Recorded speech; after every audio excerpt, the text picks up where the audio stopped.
किसी किसी को ये भी प्रॉब्लम आती है कि हमारे बच्चे पढ़ते नहीं है, उनको फोकस नहीं लग पाता, तो फिर फोकस से हम ये समझ जाते हैं कीवर्ड, हम कीवर्ड्स पकड़ते हैं क्लाइंट के कि फोकस नहीं हो रहा तो क्या करें, अब फोकस के लिए कुछ बताओ, तो फिर हम नॉर्थ ईस्ट को पकड़ लो, नॉर्थ ईस्ट में आप ईगल रख लो।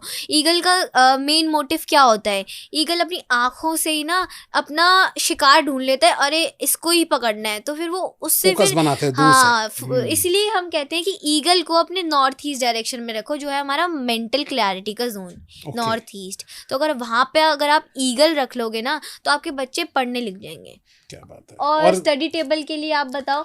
स्टडी टेबल के लिए जो है ना, उनकी स्टडी टेबल के लिए जैसे अलग अलग तरह के स्टडीज बच्चे करते हैं। कोई अगर क्या कहते हैं कि फॉरेन कंट्री जाना चाहता है तो वो अपने जो स्टडीज के लिए फॉरेन कंट्री जाना चाहता है तो अपना वो वीजा और अपने स्टडीज के जो पेपर है वो नॉर्थ वेस्ट में रख ले। ठीक है। अगर बच्चे जो है वो स्टडी करना चाहते हैं जैसे 5th class 6th class 7th class 8th class 12th तक के बच्चे भी हैं, अगर नर्सरी से 12th तक के बच्चे, उनको वेस्ट साउथ वेस्ट में बैठकर पढ़वाओ। अच्छा, ठीक है, वेस्ट साउथ वेस्ट में, और टेबल के ऊपर भी येलो कलर का मैट लगा दो, वहां पर येलो कलर का टेबल क्लॉथ लगा दो। बच्चे जबरदस्त इंटेलिजेंट भी हो जाएंगे और पढ़ने भी लग जाएंगे।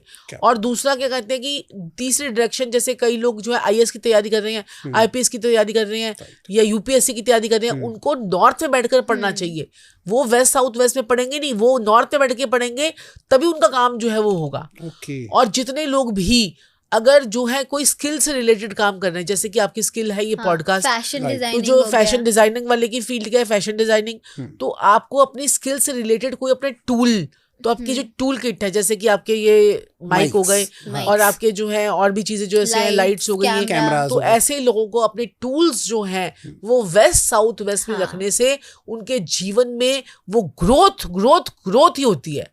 और जिन जिन लोगों के हमने रखवाए हैं उसके बाद उन्होंने पीछे मुड़कर नहीं देखा। और वास्तु आप किसी की अगर ढंग से कर देते हैं तो वो बंदा आपके पास में दोबारा रिपीट नहीं होता, क्योंकि उसके जीवन में प्रॉब्लम ही नहीं रहती।